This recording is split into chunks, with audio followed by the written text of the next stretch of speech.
Merhaba arkadaşlar, kanalıma tekrar hoş geldiniz. Bugün sizlerle birlikte yine güzel bir model çalışması yapacağız. Modelimiz oldukça kullanışlı bir model. Tüm örgülerinizde bebek, yetişkin birçok yerde kullanabileceğiniz gerçekten hem zevkli hem de şöyle gösterişli güzel bir model. Modelimizin ismi ajurlu kutucuklar modeli arkadaşlar. Şöyle görebilirsiniz, hem şöyle kutucuklar var hem ajurlar var. Şöyle farklı tekniklerle, artırmalarla, kesmelerle yaptığımız gerçekten oldukça güzel bir model. Arkasını da görebiliriz, şu şekilde tamamen ters örgülerden oluşuyor arka kısmı. Ön kısmı da bu şekilde ajurlarla, kesmelerle oluşan oldukça güzel bir model. Modelimiz 9 ve katları artı 2 ilmek şeklinde oluşuyor arkadaşlar. Buna yapacağınız örgüye göre kenarlarına pat ya da lastik ilave ederek bu şekilde sayınızı ayarlayabilirsiniz. Ben bebek yeleğini de çalıştım. Onu da inşallah en kısa sürede diğer kanalımda, yani kardeş örgüler olan ana kanalımda da yelek olarak en kısa sürede anlatmayı planlıyorum. Şöyle beyaz renkte bir ipten yine birlikte yapalım isterseniz. Ben yine 3 örnek şeklinde bu şekilde anlatacağım. Model biraz hani bazı yerlerinde farklılık gösteriyor. Çok kısa anlatmak istemedim ki biraz daha detaylı ve iyi bir anlatım olması açısından. Ben yine 2 tane kenar haroşası koydum. Şöyle çok fazla ilmek olmasın diye. Hemen modelin kurulumuna geçiyoruz. Bir tane düz örüyorum. Bir tane artırıyorum. İlmeğimi çevirerek sola doğru bir kesim yapıyorum. Sonrasında 5 ilmek düz. 2 3 4 5. Bu kez bu şekilde sağa doğru bir kesim yapıyorum. Bir tane artırıyorum. Çeviriyorum. Sola doğru bir kesim yapıyorum. Burada hemen bir tane artırıp kesmiştik. Burada yarım örnek olduğu için, bakın yarım örnek olduğu için kestim. Hemen yani artırdım, kestim, 5 ilmek ördüm. Burada hem bu tarafa hem bu tarafa kesim yapıyoruz arkadaşlar. Bakın kestim, artırdım, sola doğru kestim. Yine 1 2 3 4 5. Yine sağa doğru kesimimi yapıyorum. Bir tane artırıyorum. İlmeğimi çeviriyorum. Sola doğru kesiyorum. 5 düz ilmeğim var. 2 3 4 5. Yine burada sola doğru, pardon, sağa doğru kestim. Bir tane artırdım. Bir tane düz ördüm. Başta da aynı şekilde yapmıştık. Bir düz bir artır şeklinde başlamıştık. Kenar ilmeğim 2 tane ilmek, haroşa örgü. Şöyle ilk sıramı özetleyeyim arkadaşlar. Hatta bu modelin üzerinde özetleyeyim. 2 tane kenar ilmeğimi ördüm. Bir tane düz, bir tane artırdım. İlmeğimi çevirdim, kestim. 5 tane düzümü ördüm. Tekrar burada kestim, artırdım, kestim. 5 düz, kesiyoruz, artırıyoruz, kesiyoruz. 5 düz. En son kesiyoruz, artırıyoruz. Bir düz sıramızı tamamlıyoruz. Arka sıramız tamamen ters örgü ördüğü için arka sıraları ilerleterek geçeceğim arkadaşlar. Arka sıramızı ters örelim ve ikinci sıramızla devam edelim. Evet, ikinci sıramızla devam ediyoruz. 2 tane kenar haroşası koymuştum modeli belirlemek için. Bir ilmek düz, artırdığım ilmeği de düz örüyorum arkadaşlar. 2 ilmek düz artırdım. Yine ilmeğimi çevirerek kestim. 3 ilmek örüyorum. Bir önceki sırada 5 ilmekti. Burası azalarak devam ediyor gördüğünüz gibi. Burada sağa doğru bir kesim yaptım. Bir tane artırmıştık. Hemen öncesinde artırıyorum. Bir tane düz örüyorum. Tekrar artırıyorum ve kesme işlemini yapıyorum. Bakın burada bir ilmek vardı. Onu ördük. Yine sağından solundan artırmış olduk. 3 ilmek düz. Yine sağa doğru kesimimi yapıyorum. Burada bir tane artırmıştık. Kestim, artırdım. Bir tane düz ördüm. Yine artırdım. İlmeğimi çeviriyorum ve kesiyorum. 1 2 3 ilmek düz. Sağa doğru kestim. Burada yarım örneğim olduğu için sadece Bir kez artırıyorum. Sağından ve solundan artırmıyoruz. İkinci ilmeğim düz. Bu sıramızda tamamlandı bu şekilde. Gerçekten çok keyifli bir model. Sadece yarım olan modeller biraz hani karışık gelebilir. Onları da hani yaptığınızda model kafanızda oturuyor zaten. Arka sıramızı ters örelim ve devam edelim. Üçüncü sıramla devam ediyorum. Modelin üçüncü sırası. Yine iki ilmeğimi ördüm. Kenarda ilkini örmeden aldım. Bakın burada artmaya devam ediyor. Burası da baklava dilimi gibi kapanmaya devam ediyor. 3 ilmek düz örüyoruz. Artırıyoruz. Yine ilmeğimi çeviriyorum ve kesiyorum sola doğru. Artık bir ilmeğimiz kaldı ortada. Yine diğer iki ilmeği sağa doğru kestim. Artırıyorum. Bir düz. Artırıyorum. Bir düz. Artırıyorum. Bir ilmek düz. Artırıyorum. Kesme işlemini yapıyorum. Her ilmeğin öncesinde bakın kestim, artırdım, düz ördüm, artırdım, düz ördüm, artırdım, düz ördüm, artırdım ve kestim. Bir tane düz, yine sola doğru, sağa doğru kesimimi yaptım. Artırdım. Bakın 3 ilmek var. Düz örüyoruz. Artırdık. Düz. Artırdık. Düz. Son kez artırdım. İlmeğimi çevirdim ve kestim. Bir ilmek düz. Bir ilmek kestik. Artırdım.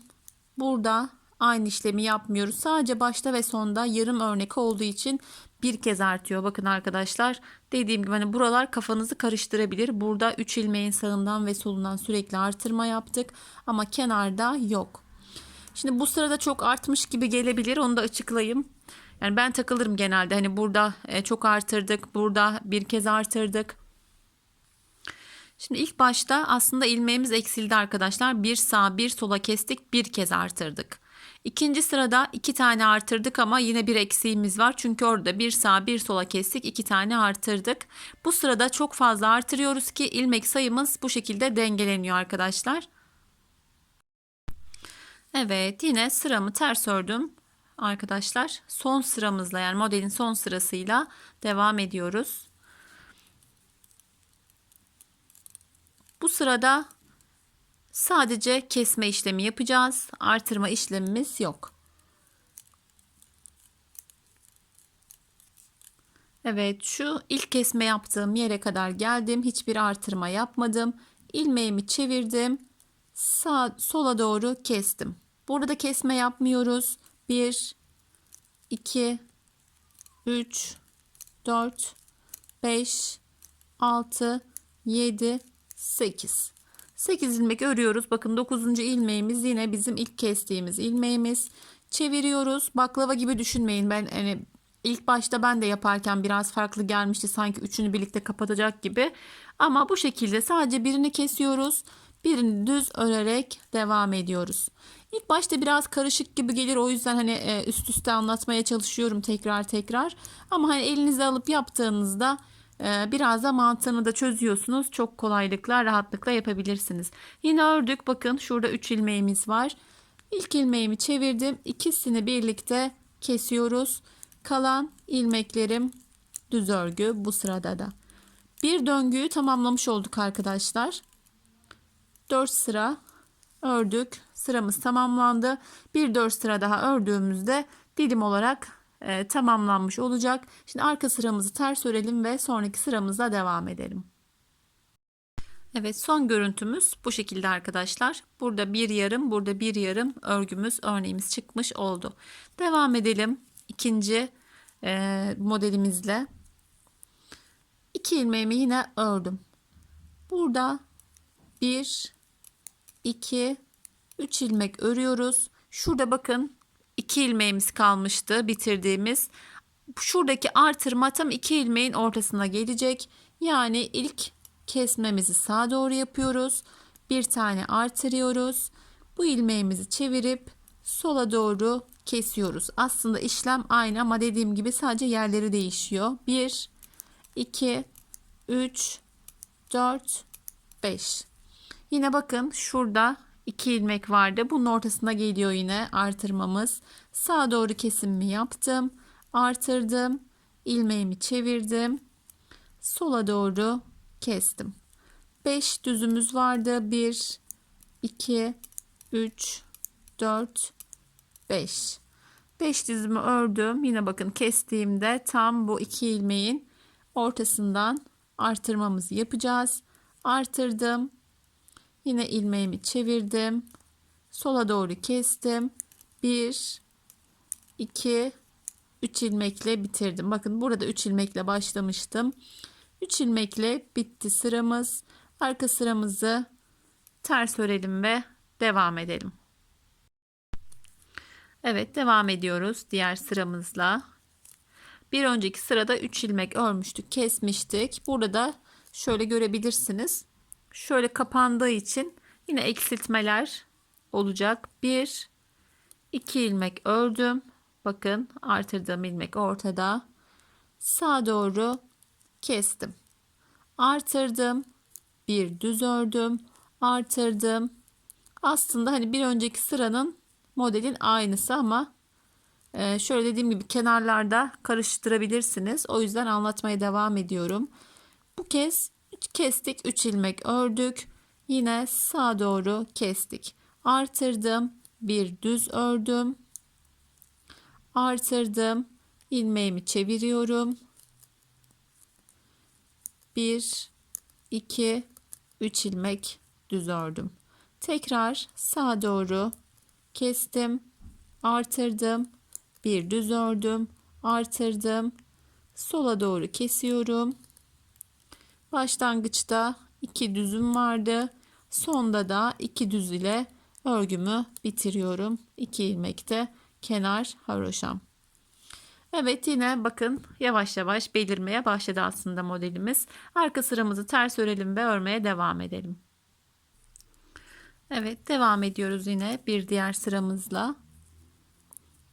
Kenar ilmeklerimi ördüm. Bu kez bir ilmeğimiz kaldı. Diğer ilmeği sağa doğru kestik. Artırdığımız sıra, bolca artırma yaptığımız sıraya geldik yine. Kestim, artırdım, bir düz, artırdım, bir düz, artırdım, bir düz. Son olarak artırıyorum ve sola doğru kesme işlemimi yapıyorum ilmeğimi çevirerek. Bir ilmek düz ördüm.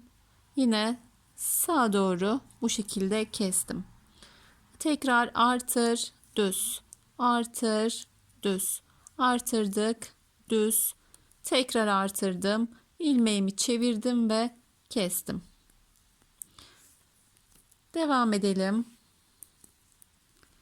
Bir tane düzüm var. Buradaki kesimim sağa doğru bu şekilde. Bunların sebebi de bakın şuradaki şu ilmek görünümü arkadaşlar. Çevirerek yapmazsak aynı görüntüyü veremeyiz. Kestim, artırdım, düz ördüm. Artırdım, düz ördüm. Artırdım, düz ördüm. Son kez artırdım.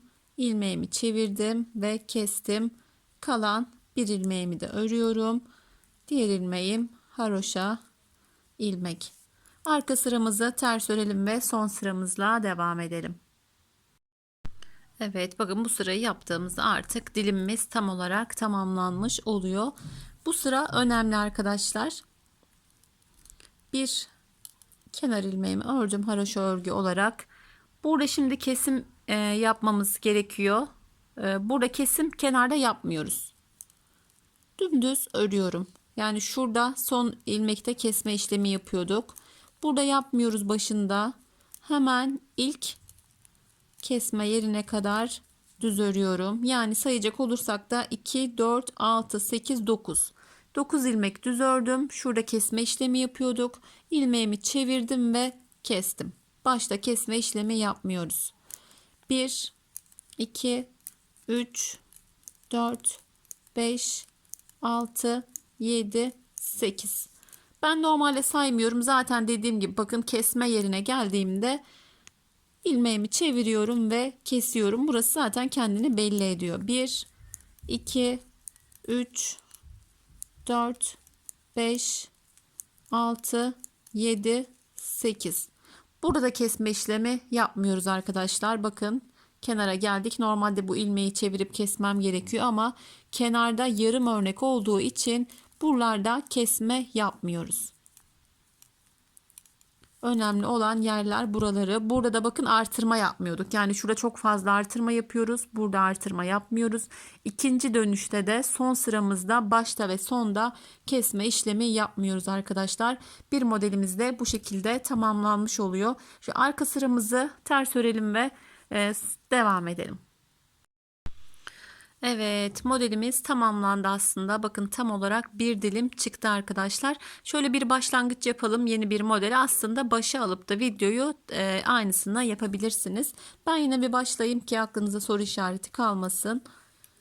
Buraya kadar bir dilim tamamlanmış oldu. Videoyu dediğim gibi başa sararak da yapmanız mümkün. İlk başta ne yapmıştık? Bakın şurada 2 ilmeğimiz var. Arasından artıracağımız belli. Bir düz örmüştük. Artırmıştık, kesmiştik. Yine başa döndük. Bir de burada hani ilk baştaki gibi olmuyor. Model kuracağımız yerler belli olduğu için çok daha kolay oluyor aslında. Kestim 1, 2, 3, 4, 5. Bakın şuradaki şurada kalan 2 ilmeğin ortasından artırma yapacağız. Kestim, artırdım. Tekrar kestim. 5 ilmek düz. Yine kesiyorum, artırıyorum, ilmeğimi çevirdim, kestim. 1, 2, 3, 4, 5. Yine sağa doğru kestim, artırdım, bir ilmeğimi ördüm. Bu şekilde devam edecek arkadaşlar. Dediğim gibi yani videoyu buradan başa alarak da devamını getirebilirsiniz. Çünkü bir modeli birlikte çalıştık. İkinci bir modeli de ilk sırasını kurdum. Gerçekten şöyle karışık gibi görünse de çok keyifli bir model. Benim hani başından kalkamadığım bırakıp yani şurayı da bitireyim, bir dilimi tamamlayayım derken zevkle ve keyifle yapabileceğiniz güzel bir model. Yelek çalıştığımı söylemiştim. Onu da şöyle bir göstereyim sizlere. Henüz videosunu yapmadım ama gerçekten çok güzel bir yelek çalışması oldu. Hem kız hem erkek bebekler için sizler de yapabilirsiniz. Ben 0-6 ay gibi küçük bir modelde çalıştım. Anlatımını da en kısa sürede kanalımda yayınlayacağım. Takipte kalıp her iki kanalımı da takip ederseniz sevinirim arkadaşlar. Evet, yine güzel bir model paylaşımı yapmaya çalıştım. Umarım sizler de kolaylıkla yapabilirsiniz. Yeni bir modelde, yeni bir videoda görüşmek üzere. Allah'a emanet olun. Hoşça kalın.